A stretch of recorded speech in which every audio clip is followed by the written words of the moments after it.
सलीम सय्यद आलेले आहेत, नमस्कार. मोनाल सुर्वे आलेले आहेत, नमस्कार. पंकज केदारे पण आहेत, वा छान. जय महाराष्ट्र. सचिन, काय म्हणता सचिन?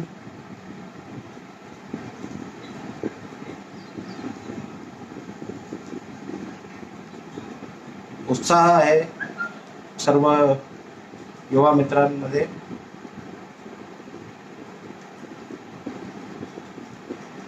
ज्या स्पीडने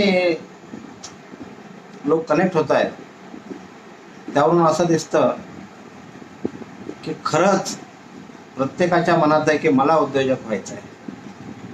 छान. बरोबर 50 झालेले आहेत. आपण आता सुरू करूया.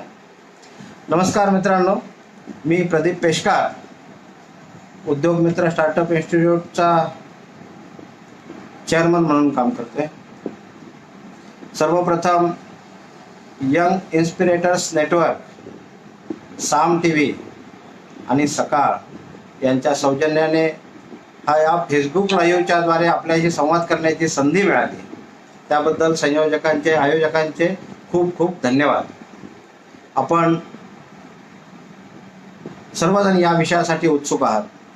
आत्ता हा लॉकडाऊनचा पिरियड आहे आणि या सर्व शांतताच्या पिरियडमध्ये आपल्याला नक्की काय करता येईल, आपल्या आयुष्याच्या प्रमुख वळणाच्या टप्प्यावर आपण आणखी नाविन्यपूर्ण काय शिकू शकतो आणि नवीन काय आपल्याला करता येईल, अशा विषयांमध्ये आपण काहीतरी संवाद करावा अशी माझी तर इच्छा होतीच.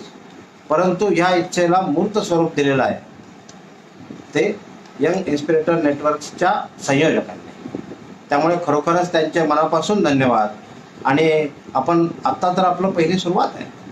यानंतरही बऱ्याच वेगवेगळ्या विषयामध्ये आपण भेटूया. यामध्ये प्रामुख्याने आजचा विषय दिलेला आहे उद्यमशीलता. मला उद्योजक व्हायचं आहे. युवकांनो, आपल्या प्रत्येकाच्या मनात आहे की मला उद्योजक व्हायचं आहे, पण कसं? उद्योजक होण्यासाठी नक्की काय केलं पाहिजे?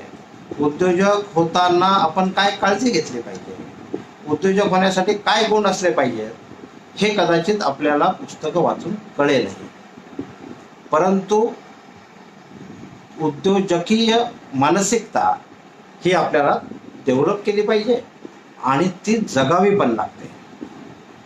खरं तर उद्यमशीलता हा भारतीय माणसाचा स्थायी भाव आहे. स्थायी भाव आहे. ही डिग्री, कॉलेज आणि हे कागदी शिक्षण ज्याला आपण म्हणू, हे अलीकडच्या काळातलं आहे मित्रांनो. तुम्ही पारंपरिक आपल्या भारतीय संस्कृतीचा जर विचार केला तर आपल्याला असं लक्षात येईल की प्रत्येक जण हा कुठल्या ना कुठल्या क्षेत्रामध्ये सेवा देत असतो आणि तो एका अर्थाने उद्योजक असतो. कोणी वस्तू विकतं, कोणी उत्पादन करून विकतं, कोणी सेवा देतं. त्यामुळे उद्यमशीलता हा स्थायी भाव आहे. परंतु